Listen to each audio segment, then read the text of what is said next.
Hi, welcome everyone. Welcome to the City of Urbana Bicycle and Pedestrian Advisory Commission meeting on Tuesday, April 15th. We are now going to do a roll call.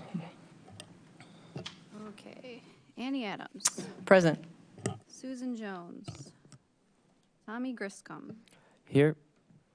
Joshi Wang. Audrey Ishii. Technically not resigning until Friday, but not here. Bruce Mickelson. Here. Keenan Portis. Sartak Prasad. Prison. Nancy Westcott. Present. And I'm Carmen Franks. All right, are there any changes to the agenda?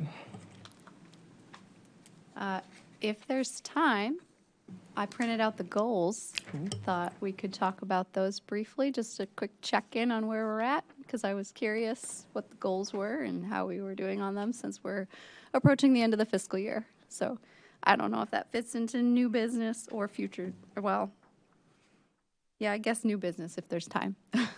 Carmen, that sounds great. Yes, let's do that. I mean, I approve. Do we need to add it? I think we need like a... Do we need a motion? I think... All right, so moved. Second? I second that. I said second. He seconded it. Okay. So if To them, All in favor? do I say... All in favor. All in favor, say aye. Aye. Aye. All right. Okay, This, I had this one- motion passes. I had one more addition, if No, if anyone wants to talk about it. Potentially changing the frequency of the meetings, when something some of us have been discussing, and I know in our bylaws, it says that we'll meet the third Tuesday of every month, or at least quarterly. So on our calendar, we have a meeting every month, but I just thought I'd bring that up if there was any discussion we wanted to have, if we wanted to meet less frequently. But maybe after the goals, kind of determine where we are at with those and how we want to address them. And maybe that requires fewer meetings, but potentially more subcommittees. I don't know, just throwing that out there. Anyone want to discuss that as an agenda item? We can talk about that. I mean, seems to me offhand that we got a lot of work to do to finish up this year. Maybe when you see daylight after that, we could think about moving to a Like at the end of the calendar year? calendar year, something like that. I mean, Or maybe we just make that as a future topic, so at the next meeting, probably. since it's not on the agenda right now. We couldn't vote on anything without it on the agenda now, anyway, so. Okay, future topic. That's all for me. All right. All right, we do not have the minutes of the previous meeting, correct? Correct. All right, so we are then going to move on to public input. Is there any public input?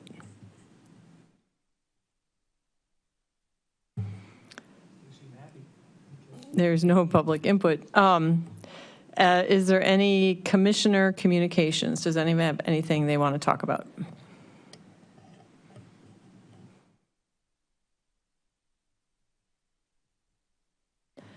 All right, do we have any unfinished business?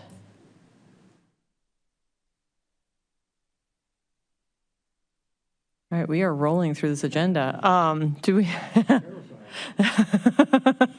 do we have any reports of city officials and staff and reports of committees? Does the subcommittee want to go first before I give my report? I'll summarize it, and you correct me, okay? So Marcus and Sarthak and I got together as a subcommittee. That was the group that zoomed in, or teamed in, yesterday. The gist of it was the city of Urbana does not have any kind of a contract with the one existing provider of a bike share, which is VL, right?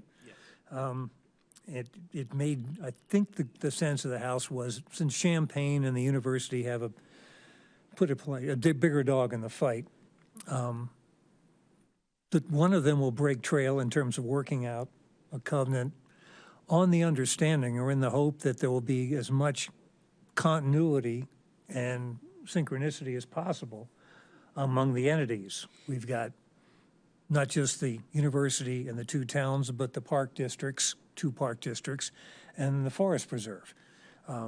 It would make sense to have the rules and regulations applying to people who rent and use these bikes to be as consistent as possible as people move from one jurisdiction to the next. So the hope was that, well, apparently we're not able to see the minute particulars of any contract, but we can get, basically the 10 Commandments, the major covenants, and assure a measure of replication or alignment when we go ahead and negotiate our own deal. That got it? I think so. Yeah. Okay. I had one quick follow-up question. I think we had mentioned that Bird is also, yeah, okay. You Bird can is gone. They flew away. They packed So they up. were here, they were on campus only for some period of time? No. They were on campus and in city of Champaign. Okay. And just by closer to spring break, MTD was doing the transit app integration of bike share. That would be an announcement if we haven't announced that yet. But they reached out to. They were also asking to reach out to Bird, and Bird basically said we have ceased operation in Champaign Okay. without notifying us. Yeah. Okay. Well, that's fine. For reasons we might get into, the bike share business in communities of this size may not be all roses, for reasons I'll get into in a second. But when we've had two providers, now we have one. The cost, I understand, of operation for one of these things now for a renter is what, $1 to start and 40 cents a minute. This is not an easy budget item for an awful lot of students or other people. That's their problem. But my thing is, this is not necessarily going to be the AI of the two-wheeled industry. Right? Until they're self-driving. But yeah. That's just an impression.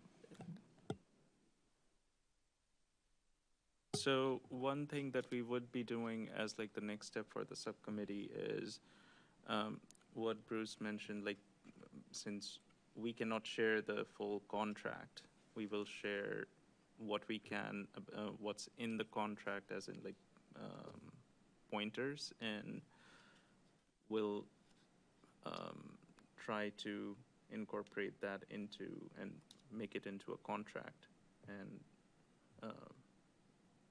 see how it looks.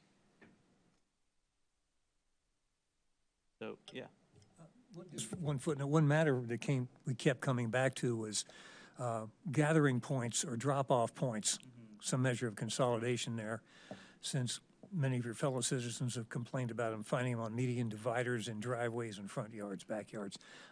If we were able to locate some places where there would be an incentive to bring them, they'd be easier to pick up and there'd be less aggravation. So can that be like a requirement specified in the contract? We could do that. We could have that in the contract for the university. We have like designated zones for redistribution. And then again, like VU has been amazing for years now, and like they've been really working with us on a lot of these topics. But let's say whenever we see a cluster of bicycles, like a VO bike at an intersection, like last semester there was an issue at the intersection of Wright and what was it? Daniel? No, what's Chalmers? Wright and Chalmers, because there is construction going on there. It was blocking off the sidewalk, so we asked them to remove that location in particular from their end of ride zones or distribution zone. So they did. So it's not that particular thing. Like it's like we test things, and then again, like it's trial and error based model over there, and they're very happy to work with us on fixing those issues. Nice. Yeah, I guess one of the advantages of using geofencing is you can just move it wherever you want it. Yeah, yeah.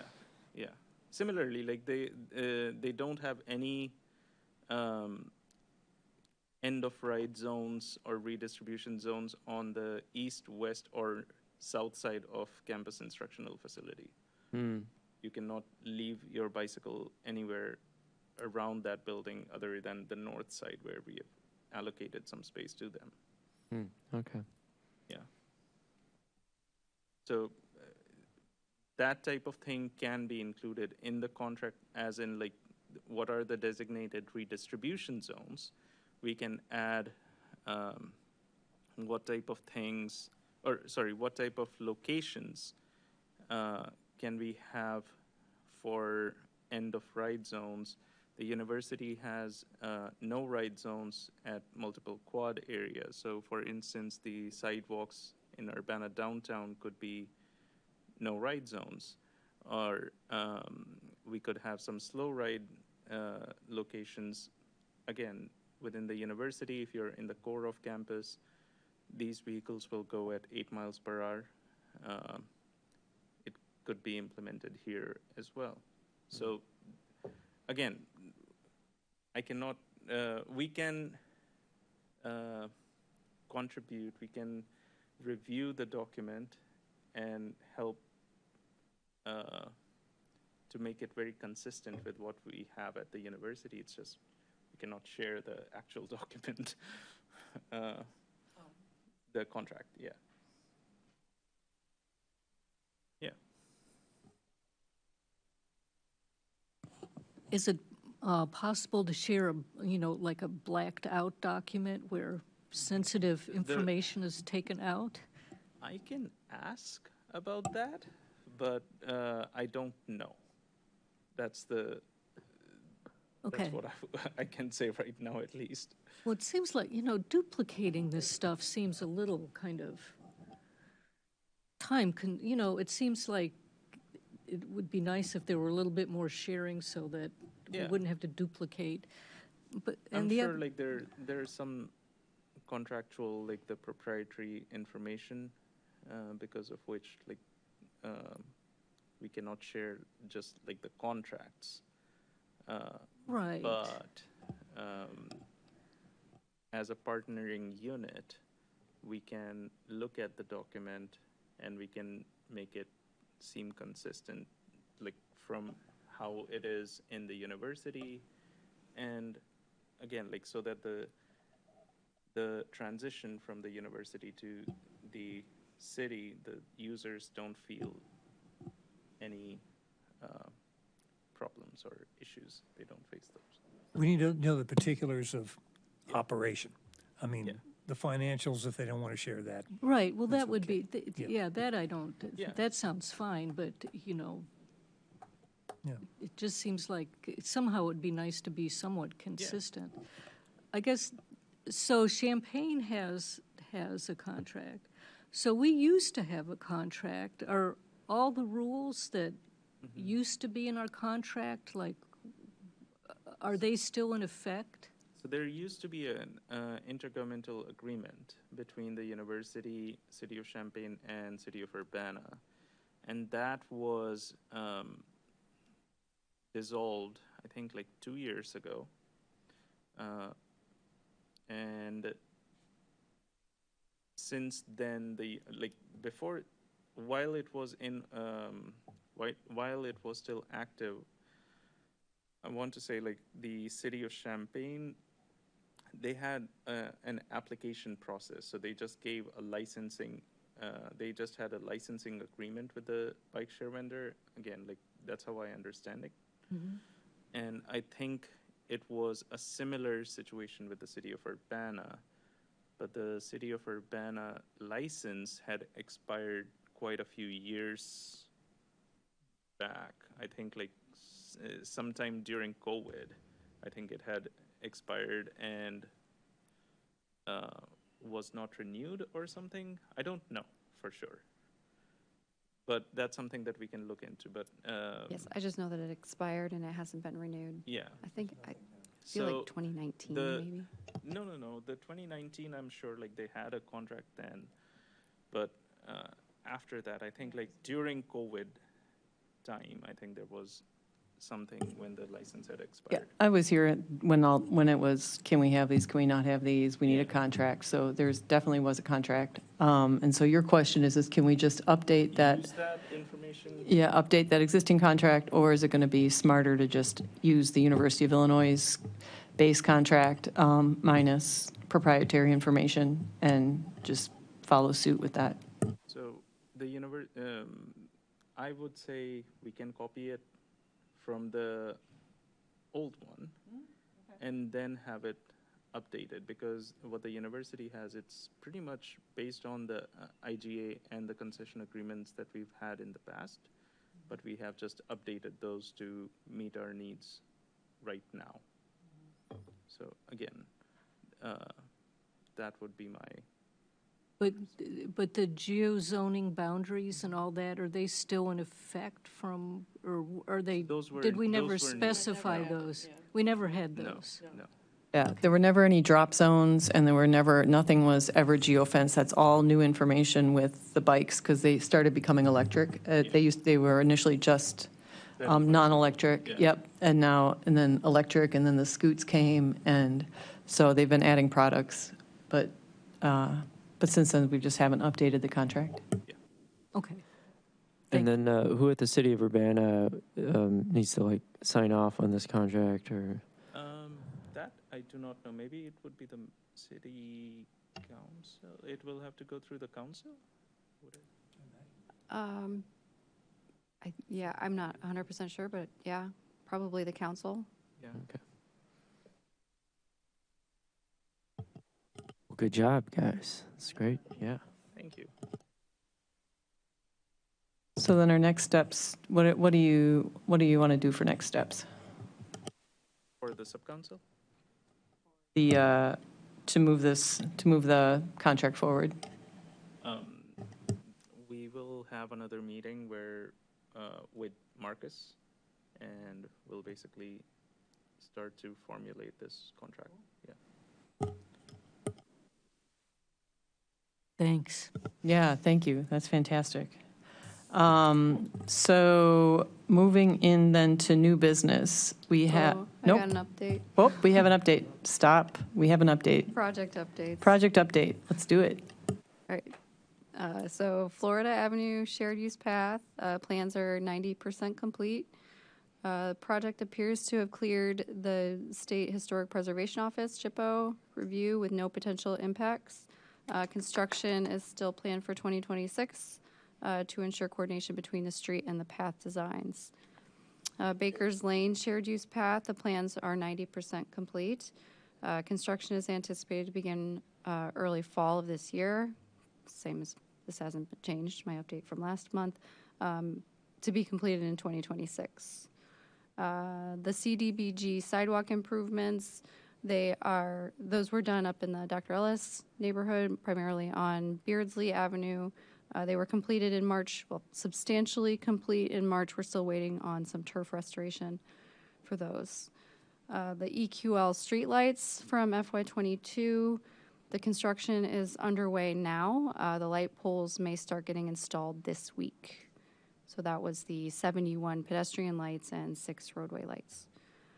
The EQL FY25 program, same update as last month. The council approved the program. Engineering is proceeding with design. Again, that includes sidewalks, ramps, streetlights. These were presented at the BPAC meeting in December. Lincoln Avenue Corridor Study, concept plan is currently being revised again to address stakeholders' concerns. The intent with this is to update the full access closures to limited access closures. So like we'll be doing in only at one of those and then right out only at the other two. I believe that were initially planned for full access closures. And then we'll have another public input phase starting as soon as those are done. Within a month from now, we want to get that going so that we get the feedback from students before they leave town for the summer. Lincoln Avenue, different segment, Washer to Killarney, so the northern branch of Lincoln Avenue, that project, where there's the SS4A grant funding for a demonstration project. Last month, I told you that was secure. That may not be correct. We got additional information after that that puts it into question. So that demonstration money is questionable now. We're waiting on feedback from, well, we're waiting on the information from RPC once they get it. The concept plans are in design now, though. That's outside of that demonstration funding. And they're putting together a public outreach plan now. We still expect the bid for the project to go out for construction in FY28. Traffic signal improvements, I've mentioned this before, still planning to upgrade outdated audio devices, so no change in the update there. Sidewalk improvements for this fiscal year, this is a new one, where we have money that's unspent to go to sidewalk repairs. So our engineering team is working right now with RPC data and our operations crew to determine locations for approximately 800 feet of sidewalk replacements. So that should get under contract before the end of this fiscal year, so within the next couple months. And then, yeah. For that 800 feet, are they just reviewing the most needed, or how are they going to decide? Yeah, we're looking at the RPC Sidewalk Explorer map for problem areas, and this is outside of the CDBG areas. So this is the rest of the city that hasn't had sidewalk improvements like we've had in those other areas. So yeah, we're looking at complaints from residents, businesses, the RPC data, kind of putting it all in a map and trying to find what area we should focus on now. And then we'll have additional money in the next fiscal year to do the same thing. And just out of curiosity, how much is that to do that amount of work? Does it say? It's okay if you don't know. I was just more curiosity. I think it was a little over 100,000. I think we're looking at $40 per square foot of sidewalk. So it's about 1 to 3 blocks of sidewalk, depending upon the length of the block. And then finally, the draft capital improvement plan for FY26 through FY30 is available online now. Public comment period is open until May 7th. So, yeah, quick clarification question on the SS4A grants, because that maybe has implications for our own activities within the commission. So is it such that we may not be able to apply for that grant in the future? No, the application period is open for the next round of grants. This is one that was awarded, but the money wasn't in place yet. The agreements weren't in place. It's kind of like all of federal funding right now, where if you don't have the money in hand, it's unclear if you're actually going to get it. Right. Well, I guess, so in that sense, even if we were to submit an application, we'd be facing a similar degree of uncertainty. I hope it's less uncertainty since they've, opened up the grant application cycle since this administration started the funding freeze. Like, that just opened up a few weeks ago. Very recently, right? The new SS4A grant application period started. Okay. So I'm optimistic that anything could happen. Yeah, I don't know. Great, thank you. To be determined. And so the Florida Avenue, which is very exciting, that side path, that is the ITEP grant that we have the money for, but the RAISE grant, we haven't heard yet if we're getting that money, right? Is that still on hold? That's correct. Okay. They're two separate funds, so we're And still waiting on that. the other thing about that SS4A, that was just a demonstration project, and so they were going to do full demonstration infrastructure, and then they were going to pull so they were going to do like a before and after, and then they would pull all that infrastructure. So, obviously will make a lot of people happy to see if it works or doesn't work, even though it's proven the type of infrastructure they're putting in works really well. Yeah, ideally, we would actually get the infrastructure. I think we're still figuring out how that will work, that potentially you wouldn't have to tear anything out or, cover up any new lines that were painted if it does go well. hopeful that you could leave that in place, not have to rebuild something.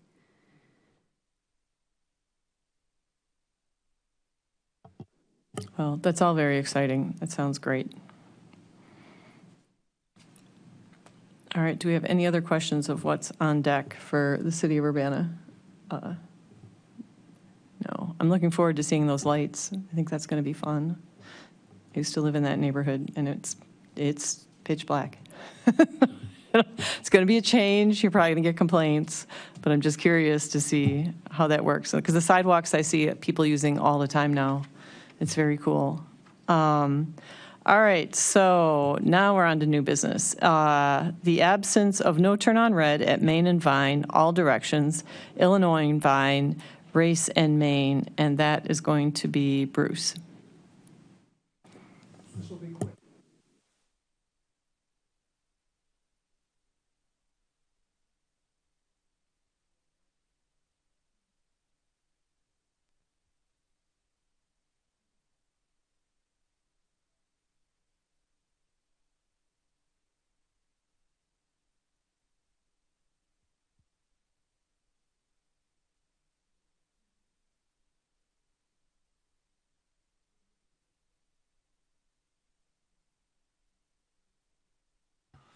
Bruce, you should press that mic, please. Bruce, I don't know if your mic's on. Okay, sorry. There we go. All right. Thank you. These are personal impressions of a geriatric, all right? But these are busy locations, and I have the sense that where we are now and where we're going to be in terms of traffic and pedestrian traffic over the next, the near term is going to make a difference, making the idea of some no-turn controls here more sensible. So what I'm looking at here is Ray Street northbound at Main. I've got pictures of all these I'll get to in a second. Main Street and Vine eastbound, and Illinois and Vine also eastbound. So take a look at them. All right, this is eastbound Main and Vine. Busy intersection, that's the Schnucks over there and the CVS and the Starbucks. I think you know that corner very well. There's a lot of activity. Back this way, we've got the Champaign County office building, which is going to cause, we assume, an increase in people downtown, foot traffic and car traffic. Another reality we're looking at is if Lincoln Avenue gets overhauled, that's going to put traffic on the Vine Street. The importance of Vine and Cunningham as a north-south corridor going to I-74 is going to increase. Take a look at that intersection. The sight lines, I think, are not very good for people who are at that intersection heading east and intending to turn south. You've got pedestrian crossing. It's complex. It's easy to lose track of who's coming at you, who might be in front of you there. Okay, similar situation at... Well, I would just back up that other intersection we've had people killed at for that very reason. Yeah, I don't have the stats on that. I was hoping we could ask the, these police officials or whoever who has records of fatalities or accidents to indicate whether, in fact, there are stats to back this up. All right, Illinois and Vine. You've got the courthouse, Lincoln Square down. Well, Lincoln Square is that way. The signage there is, it's not completely obstructive, but that and the shrubbery down there don't make for a perfect sight line looking northbound. Again, I don't want to oversell this. Take a look at it yourself and see whether or not that makes sense. Downtown Urbana, looking at westbound, you can see we got a no turn on red sign. It's Just going back to the last one, Yep. we have that one under design right now, or about to be under design for a project with the city. okay. So looking at So as part of that, we might. Illinois and All right, Vine, we'll yeah, find out both. more about that. Yeah, so there could be some road narrowing with Illinois Street that might change the dynamics there for That might solve the problem. pedestrians. then. Good. Yeah, because that previous street, there are a lot of, there's just a weird blindness that happens once people get past that gas station, the little, right before Oregon, the street before Oregon, people get in a lot of accidents there. That's my own hunch. I'm just wondering what, I want to know what the group thinks. And personally, I want a crosswalk. We have a very quaint no Oregon. turn on red sign. It's a bit askew down here. It's part of the ambiance of downtown Urbana. That's facing westbound, so that's taken care of more or less. Northbound, there's nothing. This intersection, I guess, worries me because It's not unusual for pedestrians to be cutting across from in front of Old Bohemia across the street going north and south. If you come to that intersection, looking to the right is difficult. And I've seen near-car pedestrian accidents on that corner where somebody has jaywalked or cut out there, and somebody else has done what we euphemistically call a rolling stop. And I'm thinking it might be wise to put up a no turn on red to add an extra measure of caution not to do that. So to go back up to the top, those are the ones I'm thinking about. It's a modest proposal. We've got time. The weather's good. Go out and have a look and take into consideration. I'm hoping as new business in an upcoming meeting, we can talk more thoroughly about that. A couple of addendums I'll just throw in appropriately or otherwise, having to do with our ongoing, half playful, half not playful interest in what's happening with e-transportation. We just got on the subject a few minutes ago, but this is from a local large box store, which will remain nameless. They're advertising right here. This is a folding bike, 350-watt motor, 20 miles an hour, $550. I'm pointing out that 2 years ago, that would have been a $2,000 item, okay? And this thing is something a brawny sophomore can pick up and haul up 3 floors into a residence hall. The safety of that not being a consideration. One of the things we talked about yesterday was the fact that, in fact, neither municipality nor the university have any facilities for charging up lithium-ion batteries outdoors, okay? It just doesn't, it's just not there. Next one, same store, again, nameless, scooter, $400, 400-watt motor is more powerful than the bike, 28-mile range, 15 miles an hour. 15 miles an hour standing up on a scooter is something that would scare the heck out of me. But we have fearless 19-year-olds aplenty in this town. This is extremely affordable. This is half the cost of a reasonably well-built analog bicycle. And so my point is, it's no longer a rich man's toy. This is something that's going to be almost universal. One last thing I'll bring up. This was out of United Laboratories, a recent posting from about 2 weeks ago. I think this statistic looks a little gaseous to me. UL is the outfit that oversees safety with electronic goods. They have a legal, moral, and also financial stake in having that kind of a domain. And so when they see something going on that's out from under their purview, there's a possibility of some hyperbole or some inflation here. They're claiming that over the course of 4 years, the city of New York lost $520 million in e-mobility fires and related stuff. Now that figure, if you get into it, includes the cost of first responders, litigation, insurance, hospitalizations, lost income, everything they could think of. So even if that figure looks too big for you by half, that's still a lot of money there. All I'm indicating again is there is a problem out there that is going to be a national and statewide as well as a local issue to negotiate. I don't think we're in a condition to take the lead on anything here, but I'm hoping again we can watch to see what's happening and not play too much catch-up ball when the time comes to join a concerted and intelligent effort to create as much safety as we can.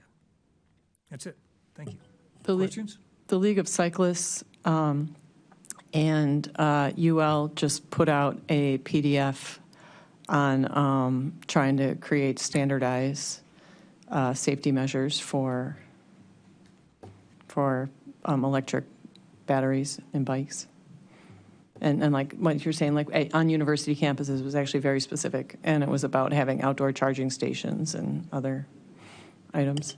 Some of the Western European nations are dealing with this head on because there's an awful lot of electric transportation in very old cities, and the anxieties and concerns are rising. So other people are trying to deal with this too, and we can again not reinvent the wheel, but just be aware and see if we can coordinate well. I had a couple of comments.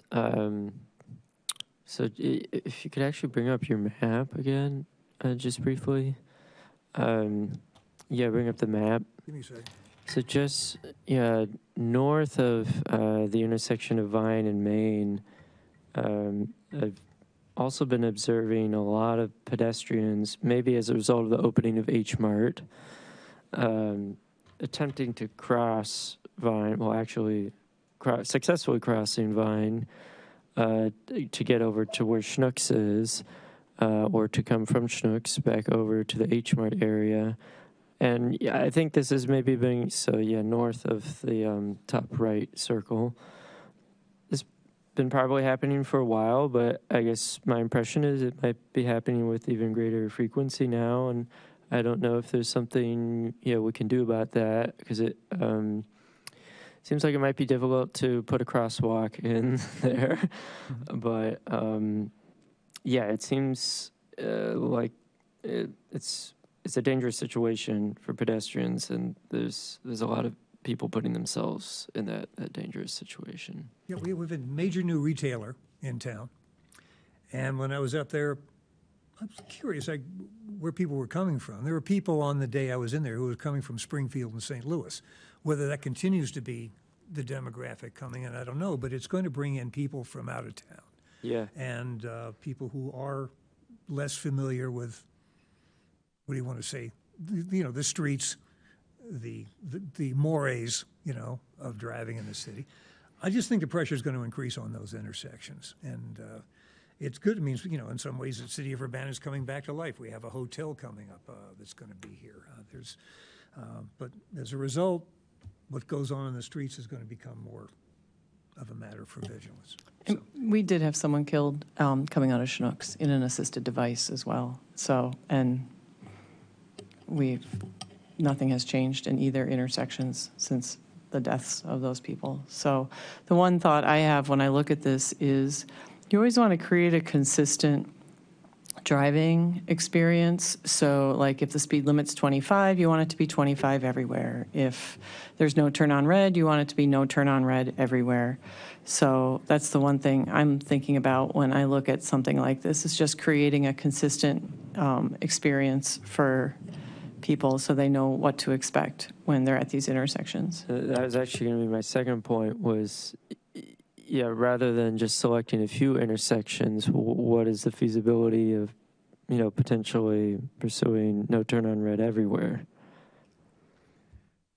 I wanted to start modest. Right. See if it works, and yeah. It's easy to put up more signs rather than come up with a blanket policy which creates, turbulence. But we can talk about that when we come around to talking about it. My issue now is let's go out and look at it and see what you think. I think that the Traffic Commission might need to weigh in on that too. I'll say we normally follow the manual of uniform traffic control devices for putting up a sign like a no turn on red. It is somewhat vague guidance because this is a federal document. But what it says is that no turn on red sign should be considered when an engineering study determines that certain conditions exist, such as inadequate sight distance, unexpected conflicts due to intersection geometry or operation, or an unacceptable number of pedestrian conflicts. So all that sounds pretty subjective, like who decides what's unacceptable or unexpected. But I just wanted to put that out there. My hunch is those three intersections could, without too much coercion, fit within those guidelines. And, yeah, I'm curious. I think, is it New York City is the only city in the U.S.? Yeah, so what are they doing differently such that they're allowed to do that? I just have good friends who live there, and they were like, at first they were like, this is the worst thing ever. And now they're like, oh, thank God. This just makes driving so much less stressful. It makes everything less stressful. But yeah, I don't know what New York did, but they just said no turn on red. They probably have an unacceptable number of pedestrians. some unacceptable pedestrians. Better leave it there. Okay? Thank you.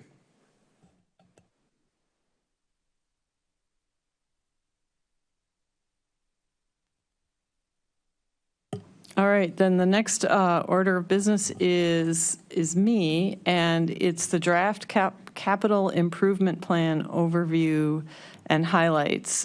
I'm trying to figure out quite how to do this. So Tim Cohen, who's the Public Works Director, and John Zeman, who is the city engineer, gave an hour-and-a-half presentation on April 7th about something called the Capital Improvement Plan, also known as SIP. SIP for fiscal year '26. They had 3 points, 3 major buckets that they put stuff into. They had the executive summary, asset management, and project highlights. And John Zeman made the comment that the actual SIP is a novel. He's going to give the movie version of the novel, which lasted about an hour and a half. And I watched the movie version last night, and I took notes. And I think I might give the trailer version of that movie. I had a hard time kind of trying to figure out exactly what would be relevant exactly to us. Like, every road is relevant to us because we know that pedestrians and cyclists use every road at some point in time, even our highways, as we probably have all recently heard in the news. So that's like just sort of what I'm going to go with. And I kind of was thinking, like, I could technically pull up their presentation and, like, because I was kind of like, well, I kind of just need their slide deck, and then I could slowly go through. I could, like, quickly go through their deck. But I can tell you for a fact, if you want to, you can Google Capital Improvement Projects, City of Urbana, and you will come to a page that shows the current SIP, which, as we heard earlier, is still open for comment for a couple more weeks here. And then you can see sort of the other plans. And so it's quite easy to find on the website. I frankly, because I'm a dork, I think maybe found their presentation fascinating and interesting. I quite enjoyed it. But I will try to go through and just see if I can figure out sort of from my notes, like, what I learned from it. Hey, Annie. Yes. Do you want me to pull up the website while you're talking here? With that, I don't know. I was trying to decide if I should go do that. Okay, I can pull it up. You can talk, and I'll just Okay, because I'm quietly not. Yeah, assist. because you can assist, because that was kind of what they did for the presentation was, at a certain point. John was talking, and Tim was like, and here's this website, and you can see, like, different parts and pieces. So basically what's going to get pulled up is the, yep, I don't even know how you find it from there. I just Googled it. I did exactly what Tim said, which was Google City of Urbana and then CIP. Yeah. Works page, Public Works page. Okay. On here? Oh, that didn't work anymore. New website, sorry. New website, yeah, it's a new Departments, website. Things are still a little Public goofy. Works, Capital Improvement Projects. Oh, look how clean and easy this is. It's magical. And Yep. here is a map. Yes. This is the magic. This is the magic part of the whole piece right here. This is the exciting part. So we'll get to that in a second.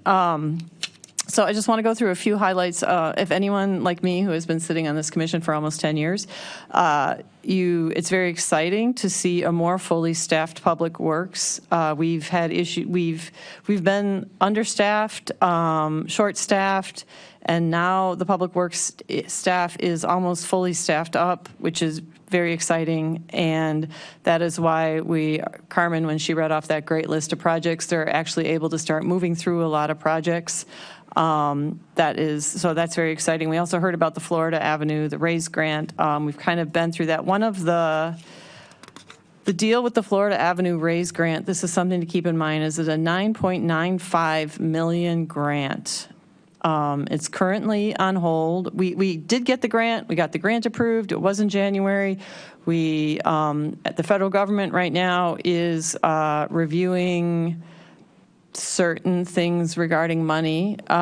So we're not sure. We're still hoping that grant comes through for us. And if that grant comes through for us, that frees up in the city budget money to do other things. And this is a part that I thought was pretty exciting. And this is maybe, Carmen, like you can probably help fill in on this.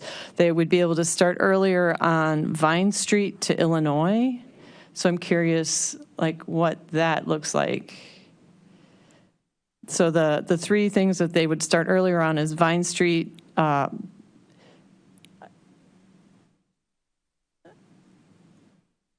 meaning like if they don't get the grant, then stuff gets put on hold. But if we get the grant, then we can allocate other resources in other ways. So pavement reconstruction with a potential road diet and pedestrian improvements. That would be pretty exciting. So the two pieces of that, they go together, but we split them up on the map. So you have to click on each segment for the information. Yeah, it's some pretty exciting stuff. So Vine Street, Florida to Washington.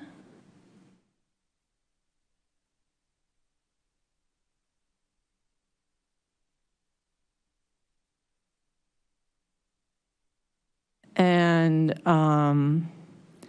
Lincoln, and then this is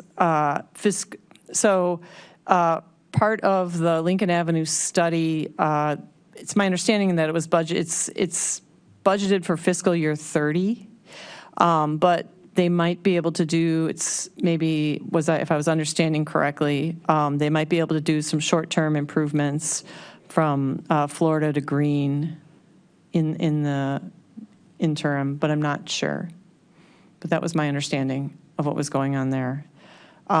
We do have the local motor fuel tax now, which is 0.125. That is actually brought in, surprisingly and happily, an additional $1 million, which is great. That has allowed $150K in streetlights.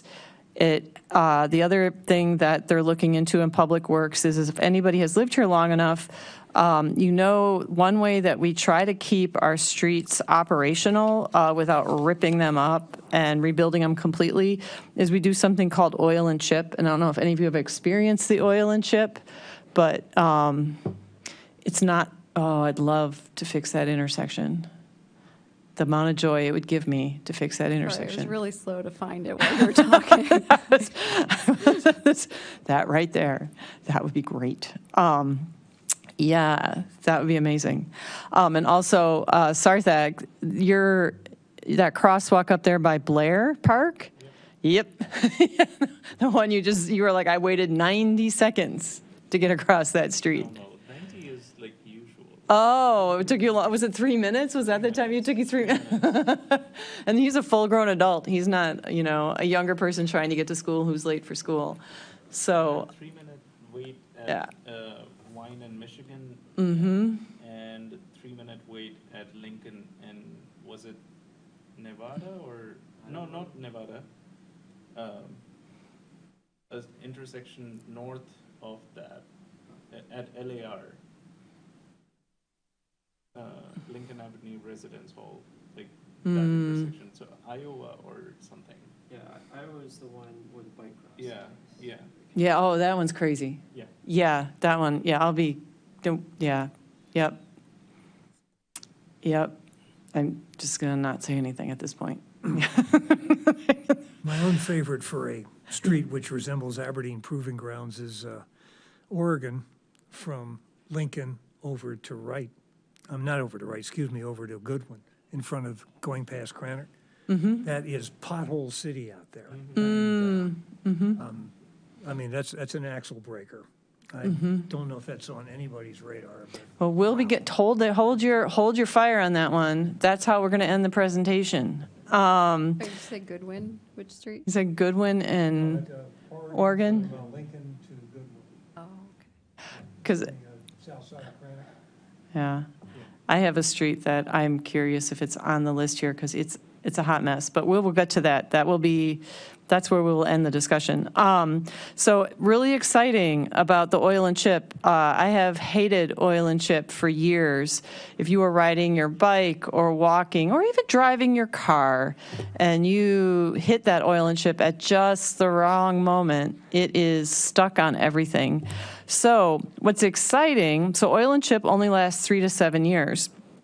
There is a new thing called HP's, well, I'm probably not using the full name, but HP slurry coat, which sounds exciting, kind of like a flurry or a slushy, or but it's used for streets and it will last 10 to 12 years.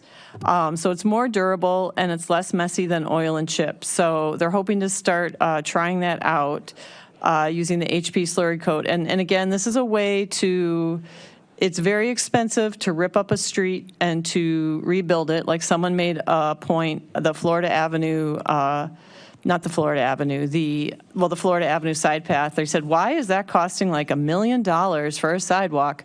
Well, the stuff's expensive, and sidewalks are much cheaper than roads. Roads, you have to go deeper. You got to build them stronger. You have to make sure that they won't destroy the pipes underneath them. You've got heavier vehicles on them. You have to build them differently. So roads are much more expensive than sidewalks and side paths. That said, where was I going with that? That's why you try to coat them instead of ripping them up, because then you can keep everything down beneath, but you can get those roads to last 10 to 12 years, which is frankly absolutely fantastic. So shout out to Public Works for looking into that and seeing if we can make that happen. If anyone's been around long enough, there was the Windsor Road debacle, which was basically Windsor Road cracked. The short version of Windsor Road is what happened was it cracked, and uncontrolled cracking. They ended up with a settlement of $1.7 million that they were able to. They're able to move that money around and do some other items with it. Whether you know this or not, there is a $10 million backlog in public works projects. Just something to be aware of. A city is like a house. It needs to be fixed and upkept. Unlike a house, though, when you put $10,000 into it, you do not increase the value of your city by $10,000, but you do get better working streets. There will be some, if any of you know where Huaraches is, there is Public Works has a campus over there. And they're hoping to get all the Public Works folks, move some folks over, the arborists, move them over to that campus. And so they would like to build an additional building to help with, be able to repair like large vehicles in it. Right now, the current campus does not enable that to happen.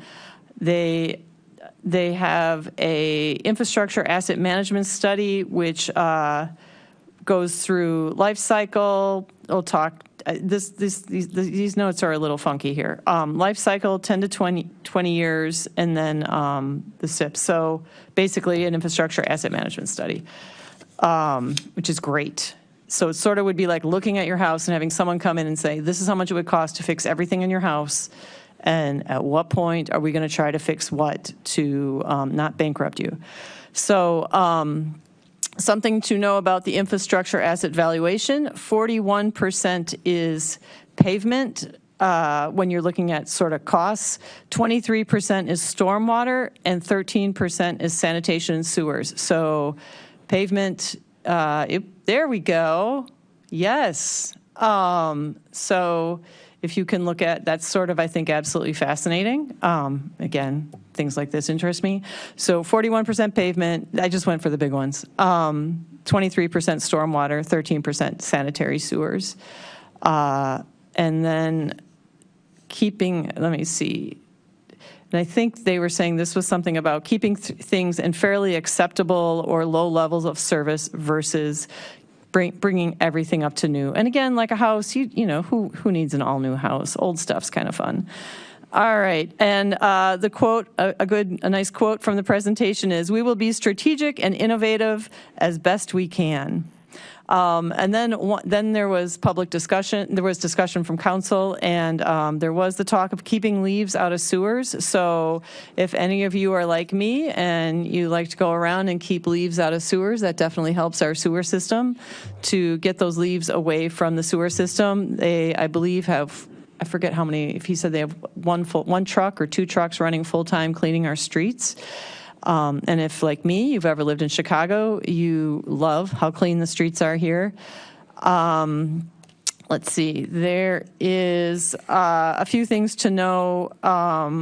Again, this doesn't really relate to us, but I just think it's pretty interesting. There is the county jail building, which if the city of Urbana would enter into an agreement with somebody to redevelop that space, which is not yet up for sale, but if it were to be up for sale, hospitals and jails are built very strong, but the city would enter into an agreement to help deconstruct that building so something new could be constructed there, but it would be, you know, a back and forth. You'd work with it. The Civic Center is right now under an environmental study. MTD would like to turn that into a transit center. So that is also very exciting for the downtown city of Urbana. If you know where the Civic Center is, it is going to be behind where the new county building is coming in, the big, tall, white office building. And there is a old school district building, the adult ed site, which is down by 25 o'clock, and the kombucha place. And that is also being taken apart. And the quote from the presentation was, "Eliminating barriers to development," because a developer would have to spend lots of money to get rid of all of that. And there's also a lot of, like John, I believe, kept saying, lots of fun chemicals and things in all these buildings. So it's kind of better if the city comes in and helps clean up. And then as we heard earlier, Baker's Lane is happening, the Florida Avenue Shared Path, the EQL projects. Also in Silverwood, this was something that BPAC worked on, helped kind of advise on. There will be traffic calming, there will be sidewalks, and there will be lights. So the last part of my page is about streets, because that was one of the questions that one of the council members asked was, how come Anderson, you've mentioned these other streets are going to get upgraded, what if, or get some attention, what if we know of streets that might need some attention? And the response was, yes, please tell us. So one street that I know, I actually can't really even, I have a hard time driving or riding my bike on at this point, is Farallon between Anderson and Race. Has anybody been on that street recently? It's got like, does that street make sense to people? It's the, is it Anderson and Vine? Oh, geez, you're right, Vine. I always screw up Race and Vine. Yeah, Anderson and Vine. Yeah, because it's a big transit stop. There's heavy buses on it frequently. So that's the one street. Farallon is pretty ripped up. I think that's actually in our backlog of streets. I've been hearing about that since I started over 3 years ago. Yeah, is it? I think it became a lower priority because of lower traffic Uh-huh. on that street. Like, we have a pretty objective process to rank these, and the scores for all of the street projects are in the CIP. So that one ended up with a pretty low score with the way that things shook out. But yes, we are aware. Right, so that was and so that was one of the questions, and that's something that you can offer feedback on, is if you're like, why does XYZ Street, why is it not on the list, and should this be on the list? And they talked about how they created, as you're saying, this fairly objective system of what streets will get upgraded and what streets won't get upgraded. So there we go. That's my trailer version of a very comprehensive document. Here's the section on scoring. If you're interested, you can read about it on page 17. All right.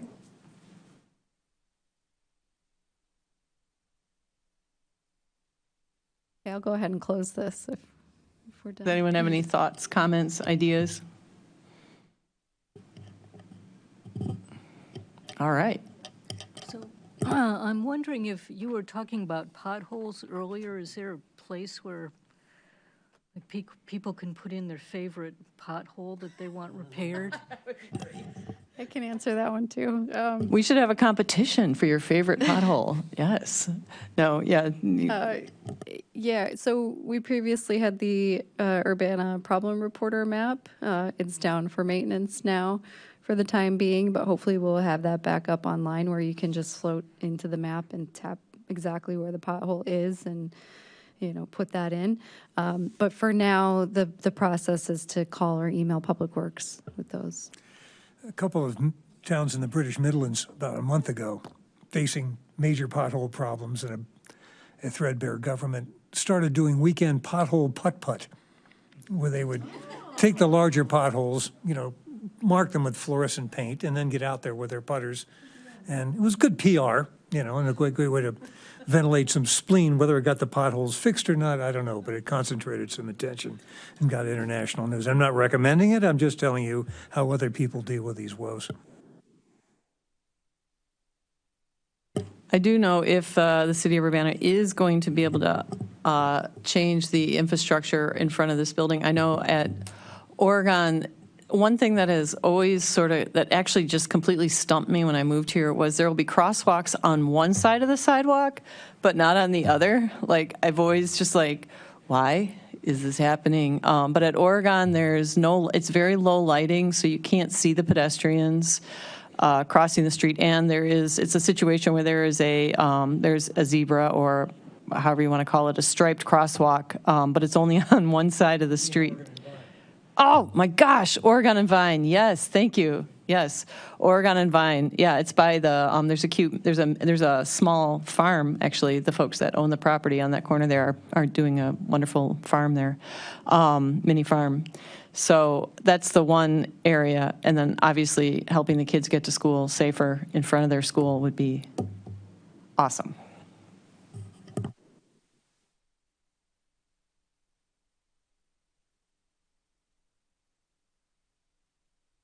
Well, thanks. I think that was a good summary.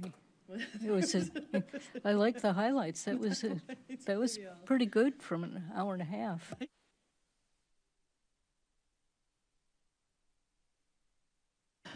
All right, so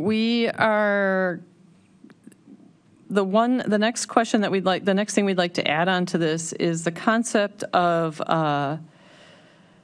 meeting quarterly, we could meet, no? Wait, what's next? The goals. Goals, sorry, I didn't write that down. Oh, goals is over here. All right, so the next item on our agenda is goals. So how do we want to move forward with this, think about this? I got this from the 2024 annual report. And my understanding is that the FY25 goals were approved with the approval of that report, because that's where I've seen them posted.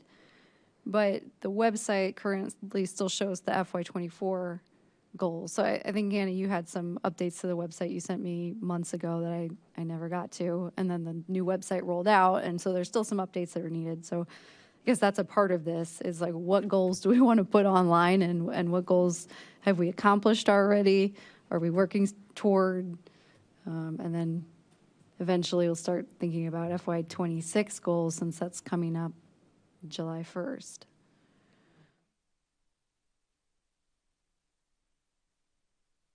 And then, of course, the other question is do these goals still work for us, or are we interested in other goals?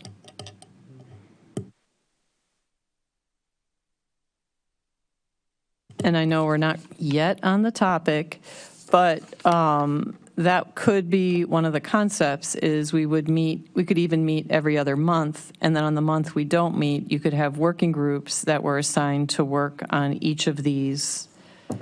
It doesn't have to be these goals, but we're assigned to work on the goals. So that would be one thought.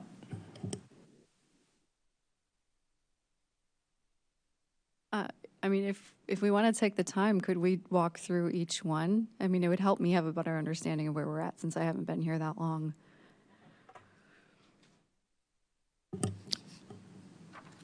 So, I mean, we could, if all the FY24 ones have been done, we could skip to FY25. Well, I don't know if these are done. Sometimes the goals, one might say, are really big, and they're multi-year goals, instead of, say, getting a crosswalk and stop sign in front of the grade school, middle school on Vine Street. So a goal, first goal, speed reduced to ranges compatible with Vision Zero commitment. Example, extend the university 25-mile-per-hour zone to residential areas. So this goes into the safe systems concept. This goes into the Vision Zero concept. So that's a pretty big goal. And the concept is to have a 25-mile-per-hour speed limit on residential areas.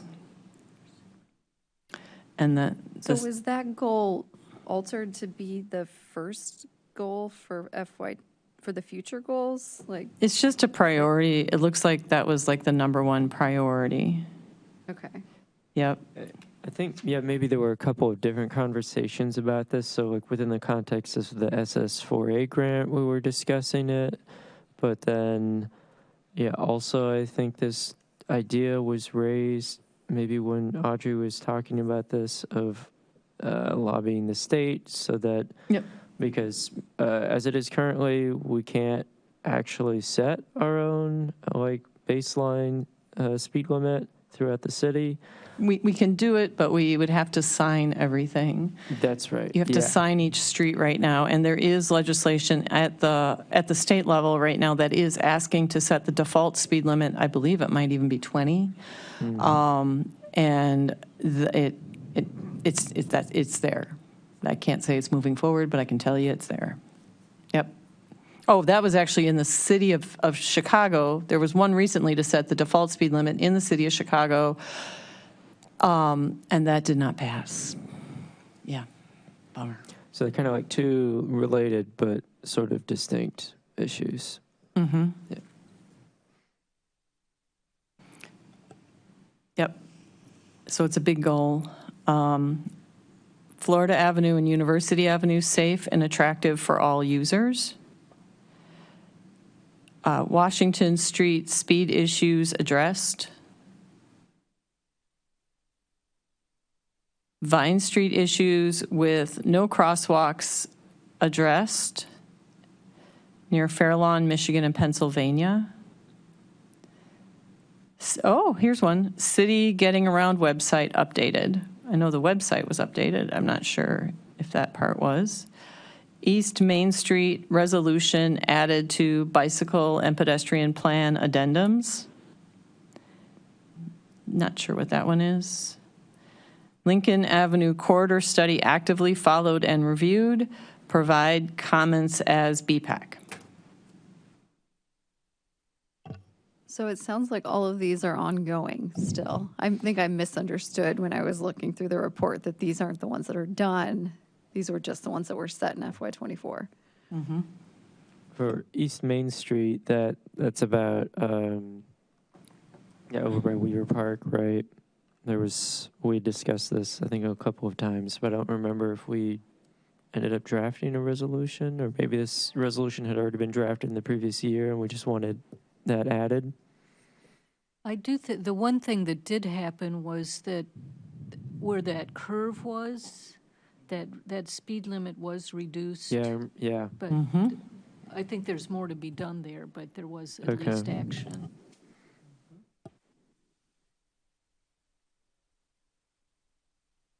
Yeah, they researched the street plans, and they realized that we could re-sign streets. And so they went through and re-signed streets. They had higher speed limits on most of the streets had higher speed limits than they actually should have been. So they lowered the speed limits and re-signed them. There was one street where they did raise the speed limit. Yeah, I guess one general comment, it might be helpful to try to break these out into smaller pieces, because some of them are so big. And we may have made progress towards some of these, but it's not reflected if, you say, well, we haven't done this entire thing, but we did make progress. And it would be nice to be able to document that somehow and have that for future reference too. So at least moving forward with our new goals, we could try to take that approach of breaking things out a little bit, or describing them in a more granular way.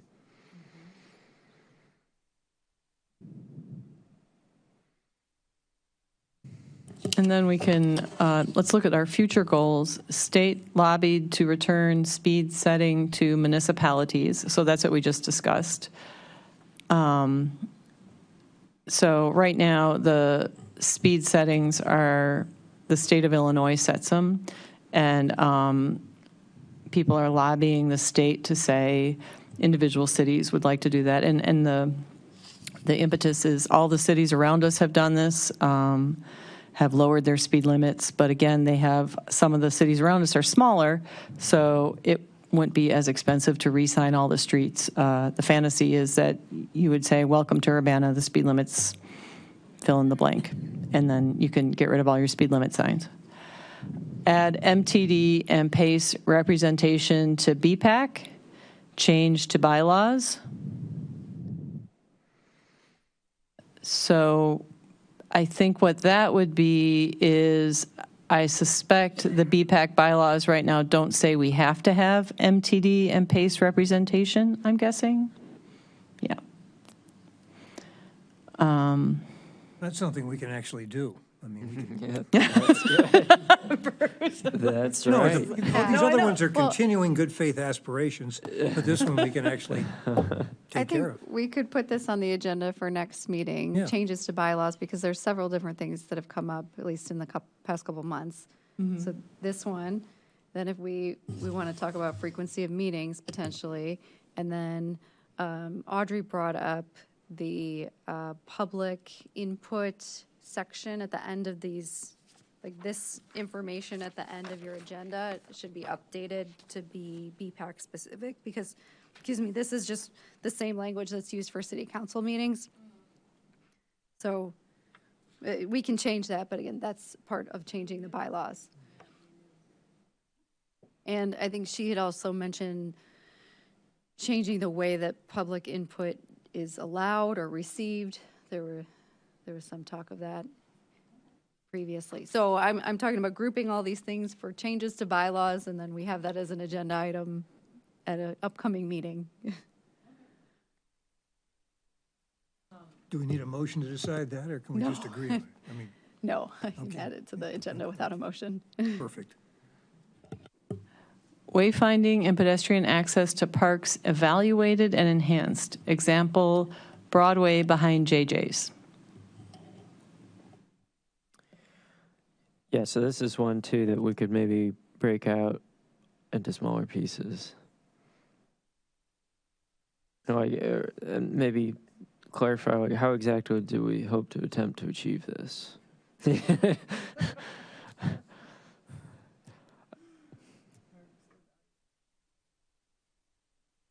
Yeah, not that we necessarily need to do all that work right now, but yeah, at some point. It seems like when I came on to the committee, I don't know, 5 or 6 years ago, there had, maybe in the pedestrian, maybe in the bicycle, there was a lot of talk about wayfinding that was not addressed. Right. But I don't know what it was, so maybe that's something that we need to look and see what we've already written up about it. Yeah, the wayfinding that has not been addressed is we were to get signs. We had spent a lot of time and energy putting together signs and what the signage would say, whether the signs would say it's 2 minutes on a bike to Crystal Lake Park from this location, or whether it would say it's 2 miles to Crystal Lake Park from this location.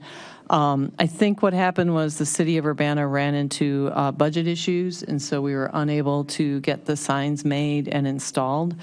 So the wayfinding and the signage systems were never implemented. But yeah, it was one of our, there's a plan somewhere, and it was going to happen, and then it just never happened. And the operating theory is we just ran out of money.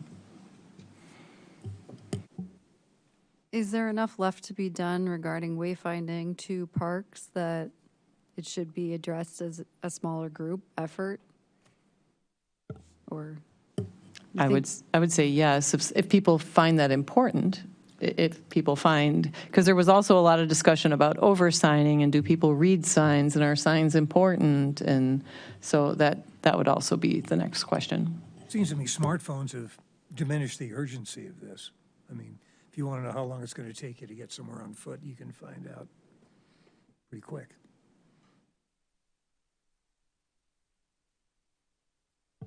So for priority, how were the scores determined for these? Like maybe that's was a something we Google should form. revisit.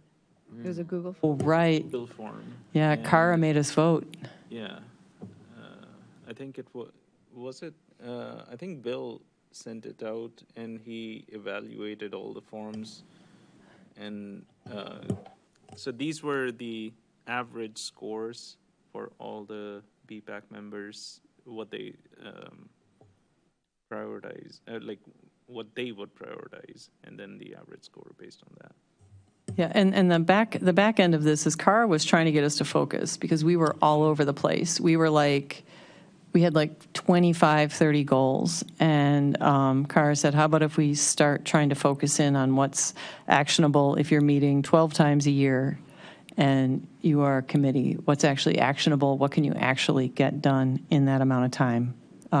So that's where this came from. And so continuing through it was obtain an SS4A grant to create the Urbana Vision Zero action plan and demonstration projects, a vibrant pedestrian tourist trail designed and promoted. And so that's something that I had worked on. Long-range transportation plan 2050 actively followed and reviewed. Snow removal zone expanded, and that got a low ranking because the last time we tried to expand it, it didn't pass. So, yeah, so that's how it all came to be. And here we are. So I think I suggest that we revisit the priority scoring form and see if these are still the top priority items. And if there's other ideas to throw onto the list, then see where they land. And then we can focus our efforts on the top scoring items. I mean, or is it just the other yeah. Here's the thing, so speed reduction, if we want to go for Vision Zero, do we just focus all of our energy on Vision Zero? Do we use our time and energy in that way? Or, or is it crosswalks or? You're bringing up a good point too. Are some of these dependent upon each other? We need to accomplish one before another. If we're getting this grant, that's step one. And then Vision Zero Action Committee does their thing. And then we focus on the lower speed limits. And did we just choose the top 7? So yeah, I wonder too if some of these involve a smaller amount of work than others. Some are much more complex than others. Some are multi-month or multi-year-long projects. I wonder if just having 7 maybe masks the fact that some of these could be a lot of work. And I guess I wonder if it also might be helpful to try to narrow our focus even a little bit, to focus on a smaller number of top priorities. Or even the actionable, one thought that we keep coming back to was hey, could we just table at the Urbana Farmers Market? We could do that too. Right. See what I'm saying? It's like this. We could try to find all the things we know we can do and do them.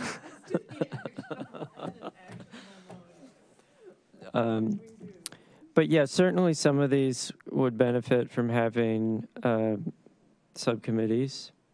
like some of the larger items. So like we had a SS4A subcommittee last year. We ended up not working towards submitting a grant or submitting an application, but yeah, if we were to try to do that again, we'd probably want a subcommittee. But I think also like the state lobbying, like that maybe that could have a subcommittee. I guess I'm not familiar with it at all, so I don't know what degree of complexity there is. But if there's something that like some group of people are excited about and they want to get together and work on it, then I think we should feel free to do that. How could this commission, I guess my big question is, how can this commission be helpful to the city of Urbana? Like, does the city of Urbana have things that they could use the commission to be helpful for? That I think is another question. It doesn't have to be an us versus them. I just wonder if there's a way that this commission can be more effective in moving priorities forward. I love that question. Yes, I think, so I see these subcommittees as a great way of moving things forward, is getting things done outside of these meetings, and then in these meetings we come together and talk about the work that was done outside. I think it could be helpful here to categorize these, or maybe just come up with our overall like big picture goals, vision, and maybe that was in the report already, but maybe even categorizing them by bike or pedestrian, or reducing crashes. I don't know, just some big vision, and then the things that fall under each of those, and then within those categorizing them by easy, medium, or hard for level of effort, and who's going to do it. Can BPAC do it themselves? Do you need city coordination? Is it something you need just the city to do?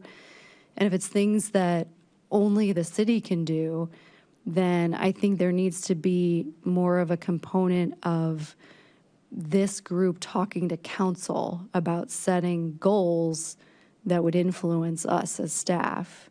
Like, we need that to be in our goals and our CIP plan in order to make things happen. It's hard to just, be pushed from different committees when that's not what we're being told by our leadership. But sorry, that's just my rambling.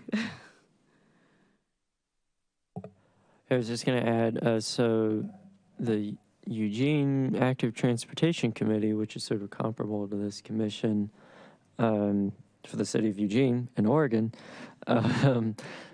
for example, I'm just familiar with them because I lived there for a little while. I was not a member, but kind of followed their discussions.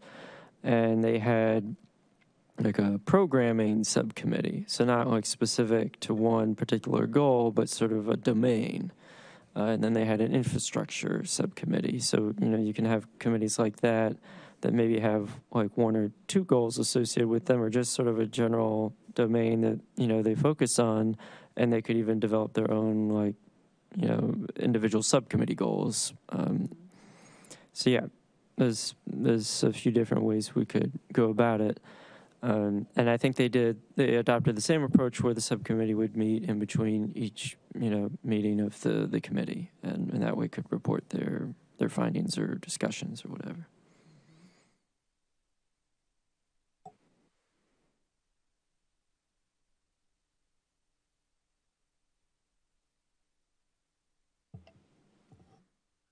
Well, since I just added this to the agenda, there's nothing that we can take an action on officially with this, but I just wanted to bring it up as a discussion, and maybe we put it on a future agenda, or before the next meeting, we could think about what we want as our goals for FY25 and FY26.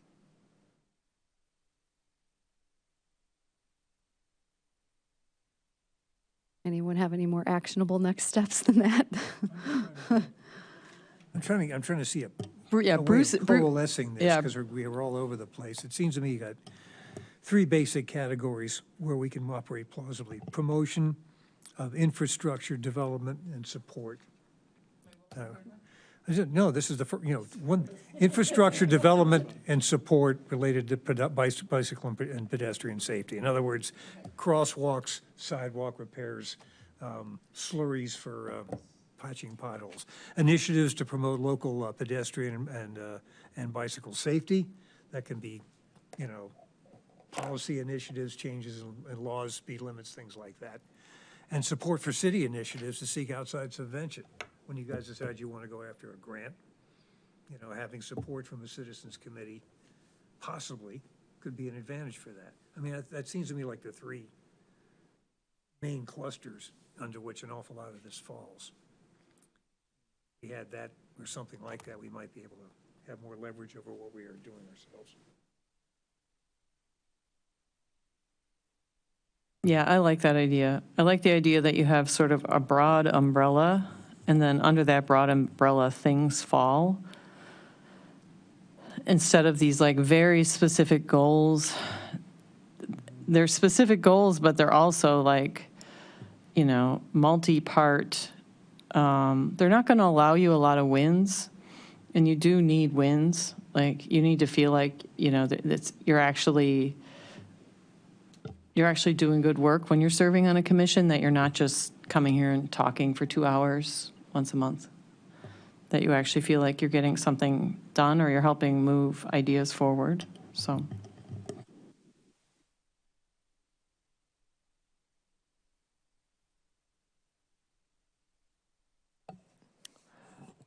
Yeah, this all sounds good to me. I'm, definitely supportive of the idea of developing, I guess, what sounds like a set of subcommittees. And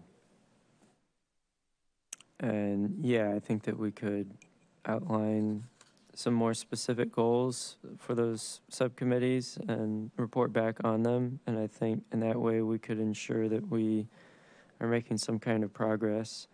And that could be either an alternative to this approach of outlining goals for the entire commission or sort of parallel to it. There could be overlap between the two. I'm open to all of those possibilities.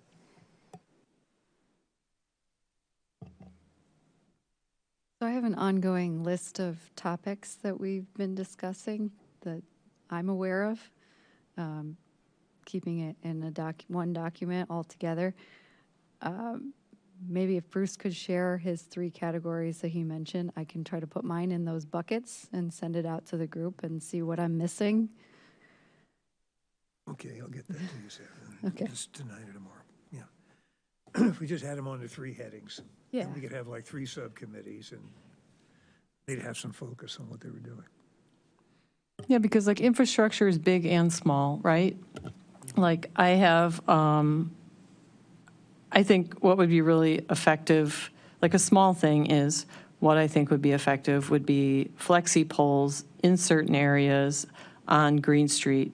I currently work across the street from the Illini Union, and I'm seeing semi-trucks continuously. They're doing infrastructure work on the Illini Union, so these massive semi-trucks keep parking in the bike lane, but they don't know the bike lane does not have the same infrastructure as the street.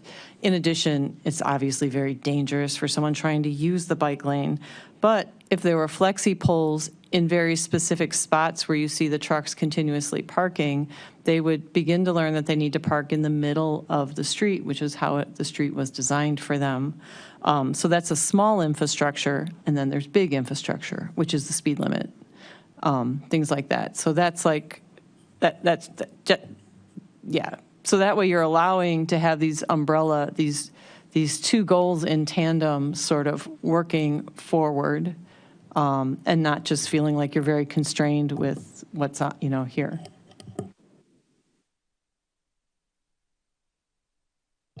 I hate to be a downer, but the flexi poles can be challenging because of maintenance. So that might be tougher than it sounds. Yeah, I don't know how to keep, I understand. I know, I don't know what to do, because I understand why those trucks are parking there. They're just these huge semis, and they don't want to pull straight into that parking lot because then they would have to somehow back out of that parking lot, which would also be dangerous. But they don't know that they should be parking in the middle of the road. So of course they're just going to pull over on this giant, beautiful sidewalk and park their truck, right?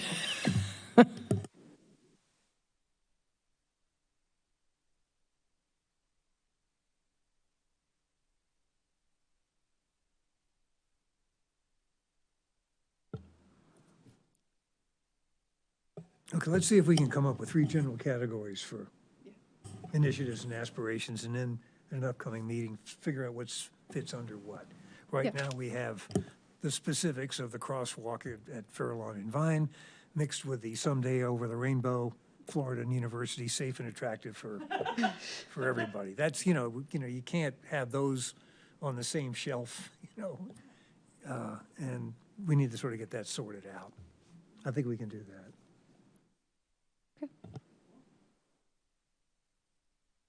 And this is why Bruce can never leave the committee. I would like to say, though, even if we can't use flexi poles, I think those giant orange cones would work.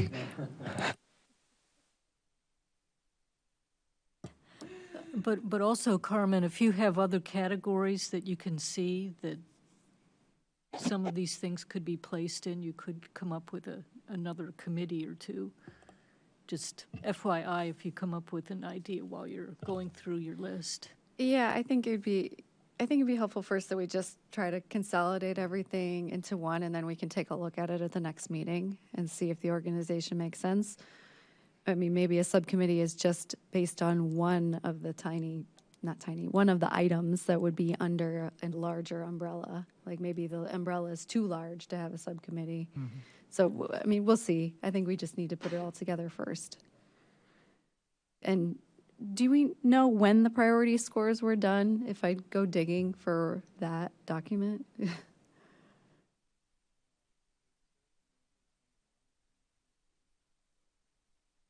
Well, that's Cara when these were was still approved. here, Cara was the gold and she left a couple years ago, so I'm thinking 2023 maybe? Yeah.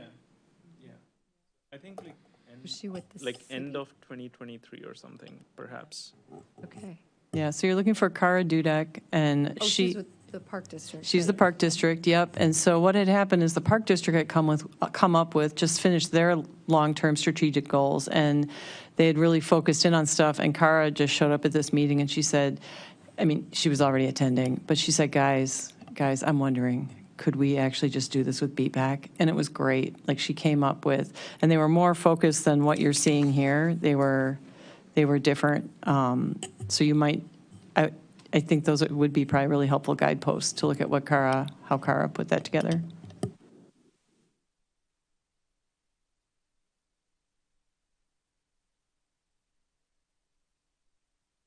Thank you guys for discussing the new topic.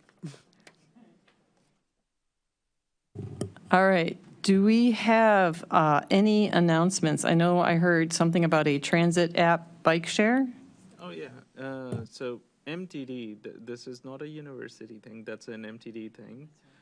But MTD has partnered with this app called Transit, and you can get like real-time MTD data on that app.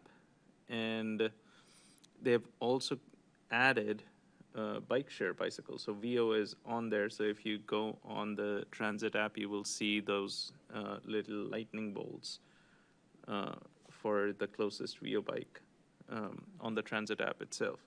The cool thing is anyone who uses Transit app in Urbana, Champaign, Savoy area, they are automatically upgraded to their premium version, and it's paid for by the MTD. So that's really cool. Yeah, and another cool thing about Transit app is even if you go to, like, I've used it in Chicago and New York, and it works on their transit network. So this Transit app, like, they've worked with several other cities, or they are working with several other cities in the US, and you can get their public transport data for those cities when you visit them. And thanks to MTD, you will be a premium member of that app, so you don't have to spend much money on it. Yeah. So I was just checking. I have something called token transit. Is that different? It's different. So Okay. token transit is for paying for MTD when you're, I think it's, you pay for the MTD bus or you get Yes. the bus pass and stuff. Right. The transit app itself, it just gives you the real-time data I on see. where the bus is, what's the next bus, Okay. closest bus stop, and things like that. Okay. Thank you. Yeah. So it's the planning app. Yeah. I sometimes forget to have my ID on me. Yes. So if I had the token transit app, would that allow me to ride the bus for free? Would I be able to get So my? if you have your university, like if you're a university employee or a student, there is an app called Illinois app. Oh, it's the Illinois app. Okay. You go onto the Illinois app, you sign in with your NetID and password, Okay. and under the wallet section of Okay. your Illinois app, there is a bus pass.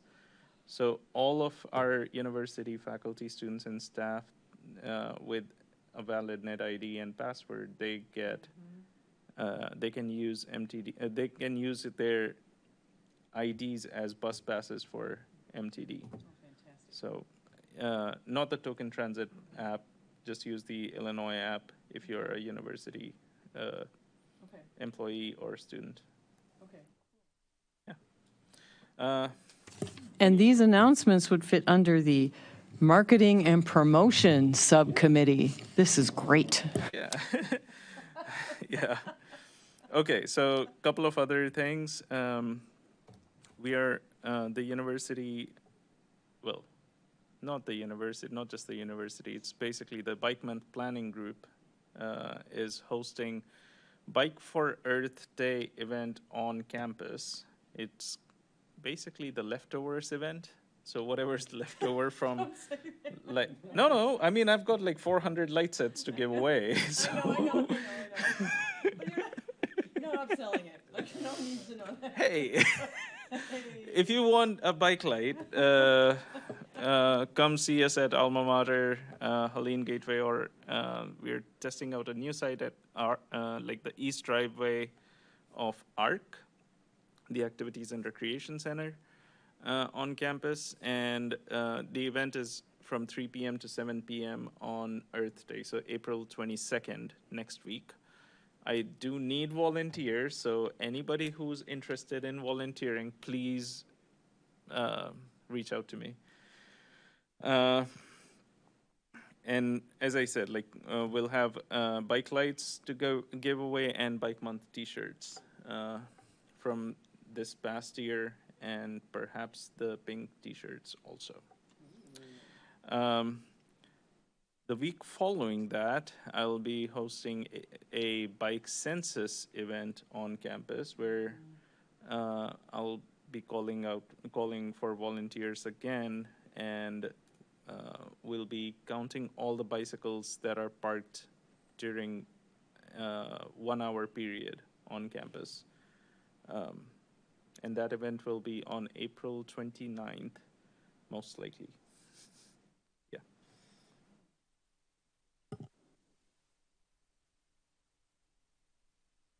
I know May 7th and 8th is the Illinois Bike Summit. If you are a student, it is not very expensive to go. There are a variety of price ranges. If you are going to go, it is going to be in Springfield, and if you are going to spend the night, I would suggest trying to find a place to stay sooner rather than later. The big hotel where the conference is being held had some vandalism, so the rooms are not available. And the on May 8th, we will be going to, it will be lobbying day, and I will be a lobby captain, which is going to be fun. And so we're going to go talk to elected officials about different things that we want for our bikes. So I'm very excited about doing that. And I love the Illinois Bike Summit. I go every year, and I find it to be just great to hear what people throughout the state are doing. So.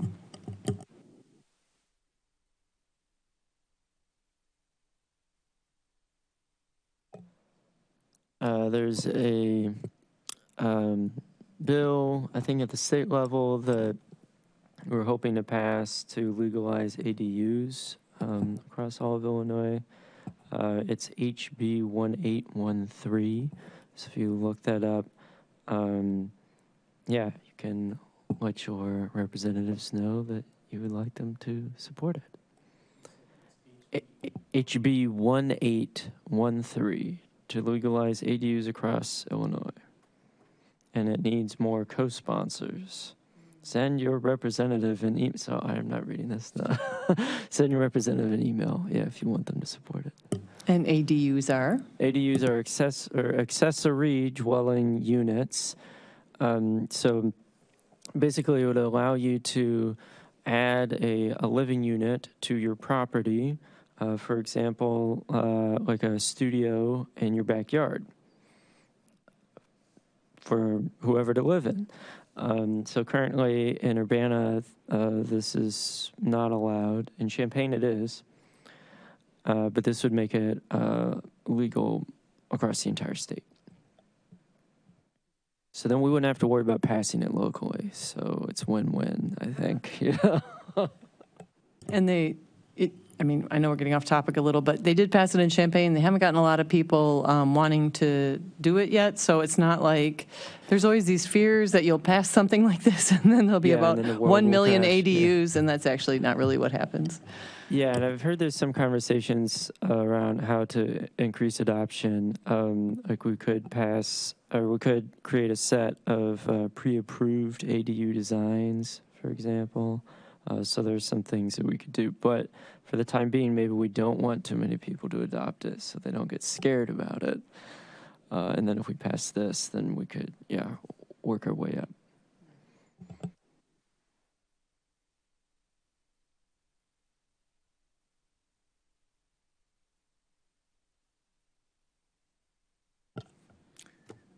Move to adjourn? Nope. No? Okay. Future topics. Oh, I'm sorry. Seeing as a lot of people haven't figured out how to log into their City of Urbana email address. I know. Trust me, I know. But it's easier to, as long as we have everyone in the room, to discuss future topics. It sounds like a good future topic for us will be to discuss possibly our goals and our subcommittees, and how often we should meet and what the expectations will be for folks. So to me, that seems like a really great future topic. And then we also have, Bruce is going to has given us an assignment for the next 30 days to consider no turn on red. So I don't know if we want to revisit no turn on red in 30 days. All right, so have a discussion about what was presented. All right, great. And then our next meeting will be, it will be after the Illinois Bike Summit, correct? Oh, we also have the marathon this weekend. The marathon's the next following weekend. I was supposed to do it. Instead, I'm volunteering. A lot. Let's see, yep. So I could volunteer to do a summary if we want to like just talk about if people are going to the Illinois Bike Summit, we could, if there's time. Low priority, but if there's time, we could talk about maybe like one thing that we found helpful or that we learned at the Illinois Bike Summit. But I can lead that discussion. So that's always good. And yes, the Illinois Marathon is coming up. It is a fantastic event. It is a community-wide event. It is April 26th. And starting at 7:30 in the morning, a bunch of crazy people, no, a bunch of folks run 13 miles, and then even fewer folks decide to run 26 miles, and it is just wonderful. And please show up and cheer these folks on. They've been training hard since January for this, if not longer, and they would love to see you out there. And it's just a really positive and encouraging event. There is also the night before, there are 5Ks, and there are other events if you are interested. They also always need volunteers. Volunteering at it is just a positive, just an absolutely positive experience. You'll highly recommend it. And if you just do it for a little bit, you know, you will get like a t-shirt and other fun bits of swag. So please, you can just sign up on the website to volunteer for the Illinois Marathon. It is, you will be happy you did it. There is a blind and low vision team that's walking the 5K. We did it last year, and we did not come in last, and we're hoping not to this year also.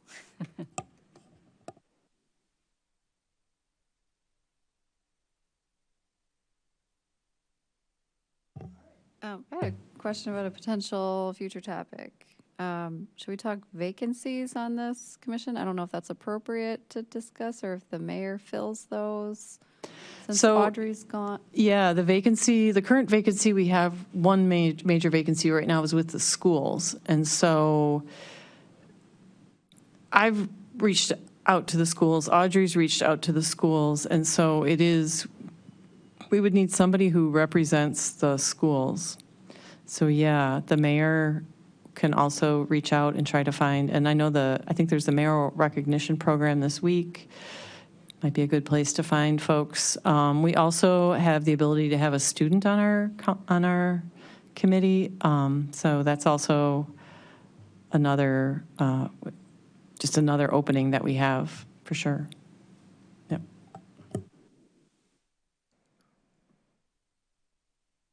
Do you know how many vacancies we currently have? I think there's one more. So are all three of the people whose 3-year terms are ending in June of this year leaving? So that's Susan Jones, Audrey, Ishii, and Bruce. I'll stay on. Okay. Yeah, and what you do is you write a letter to the mayor asking to be reappointed, and then if the mayor approves, then you are reappointed. And then for Susan and Audrey, do we know, are they? Audrey is no longer going to be on the committee. Okay. So that is why I, as your vice chair, am your vice chair. Yes. And Susan, do we know? I suspect she will stay on. I also asked, there was one council member, normally you have a council member representing, and I did ask a council member who was interested in being on the committee if they would be on the committee. They're concerned because they have a full-time job and they also serve on city council. They were concerned that they had, because of what's happening in the federal government, their workload would get a lot higher. But I did reach out to them directly to ask if they would be on it, because often the council member is the one who kind of runs and helps kind of guide the committee.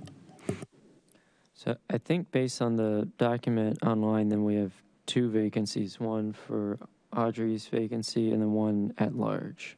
Okay. Yep. Yes, that's what I have too.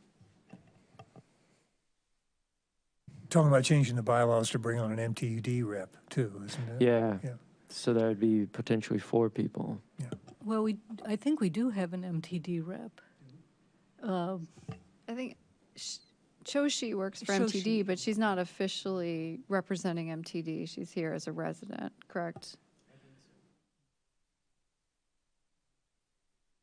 Yeah. Yeah, because if it's not in the bylaws that you need to have an MTD rep, she can't say, I'm the MTD rep. Well, we're talking about changing that bylaw, right? So we could do that next meeting and bring her aboard that way.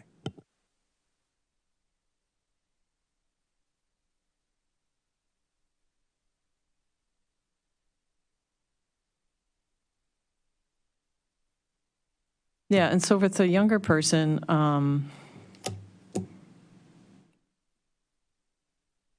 yeah, that's the question. Let's talk about it. I think that's a great idea, to just talk about who we're looking for and what we need, and we can go from there. I think that's a absolutely great idea.